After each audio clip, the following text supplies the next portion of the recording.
আজকে ভিডিওতে রায়মার্টিন প্রশ্নবিদরা 2024-এর সপ্তম শ্রেণীর পরিবেশ ও বিজ্ঞান বিষয়ে দ্বিতীয় পর্যায়ের মূল্যায়নে যে 14 নম্বর প্রশ্ন সেটটি রয়েছে অর্থাৎ মালদা জেলা স্কুলে বিদ্যালয়ের সমস্ত প্রশ্নের উত্তরগুলি করব।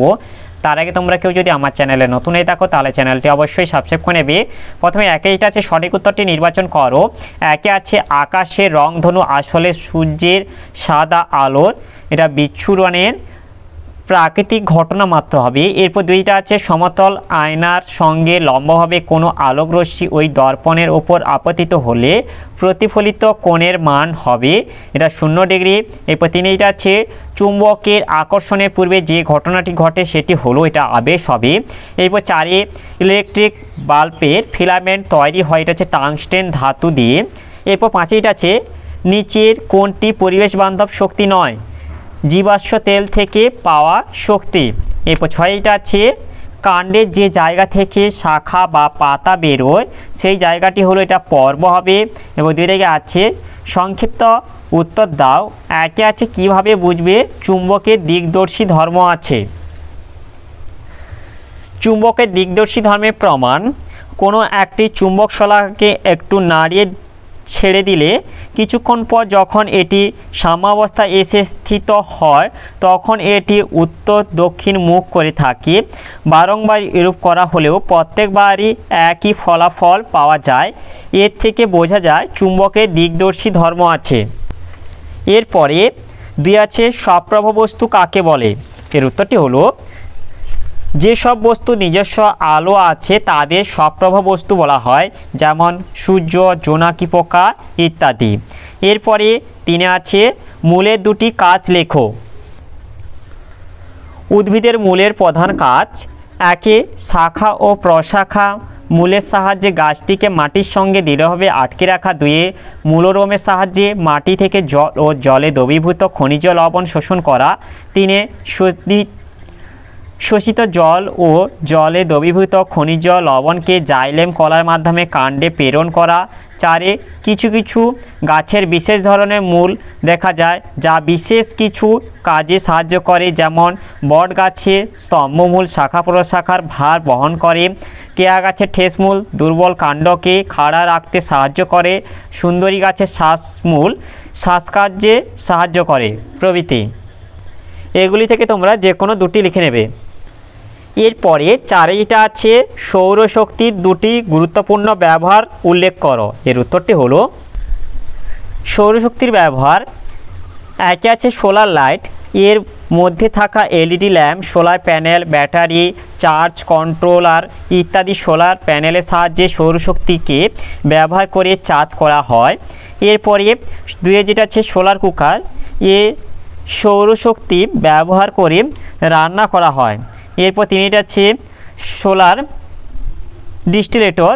এর সৌর তাপের সাহায্যে জলের বাষ্পীভবন ঘটিয়ে তাকে পুনরায় ঘনীভূত করে জল পরিশোধন করা হয়।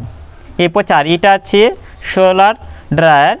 এ সৌরশক্তিকে কাজে লাগিয়ে সঞ্চিত শস্যের অতিরিক্ত আর্দ্রতা অপসারণ করা হয়।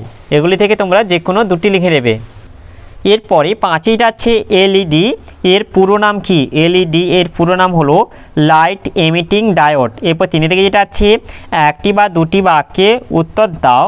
অ্যাম্বুলেন্স শব্দে কোন কোন অক্ষরে পার্শ্ব পরিবর্তন ঘটবে না? অ্যাম্বুলেন্স শব্দে এ, এম, ইউ প্রভৃতি অক্ষরের পার্শ্ব পরিবর্তন ঘটবে না।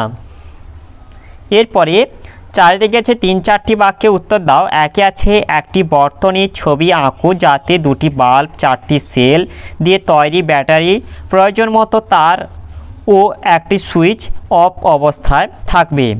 এর উত্তরটি হলো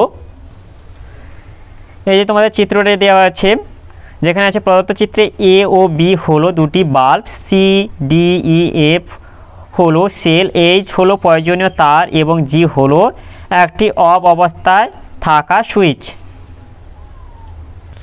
এরপরে 2 থেকে যেটা আছে পুকুরের বা নদীর মাছ কিভাবে নিজের দেহে জলের পরিমাণ স্বাভাবিক রাখে? এর উত্তরটি হলো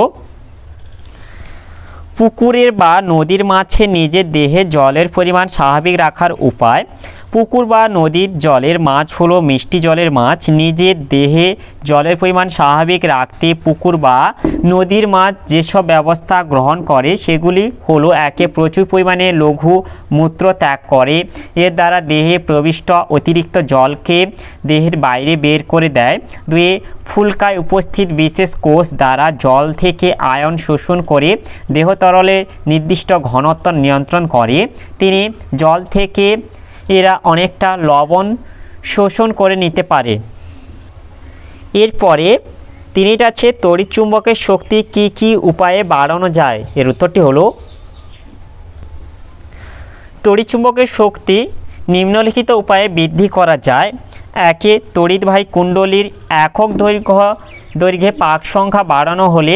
2, তড়িৎ চুম্বকের মধ্য দিয়ে তড়িৎ প্রবাহ মাত্রার মান বৃদ্ধি করা হলে। 3, চৌম্বক প্রবণতা বেশি অথচ ধারণ ক্ষমতা কম, যথা কাঁচা লোহা বা পেটা লোহা বা স্ট্যালয় নামক Fe ও Si যুক্ত সংকর ধাতু এরূপ পদার্থকে মজ্জা হিসেবে ব্যবহার করা হলে তড়িৎ চুম্বকের শক্তি বৃদ্ধি করা যায়। এরপরে 4 আছে, জীবাশ্ম জ্বালানির ব্যবহার কমানো দরকার কেন? এর উত্তরটি হলো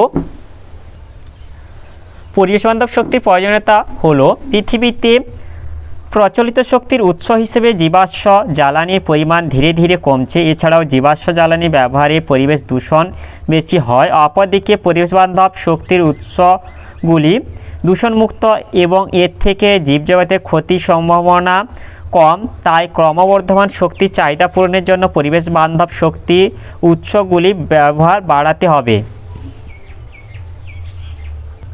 তাহলে আজকের ভিডিওতে আমরা সপ্তম শ্রেণীর পরিবেশ বিজ্ঞান বিষয়ে যে 14 দাগে মালদা জেলা স্কুল এই বিদ্যালয়ের সমস্ত প্রশ্নের উত্তরগুলি শেষ করলাম।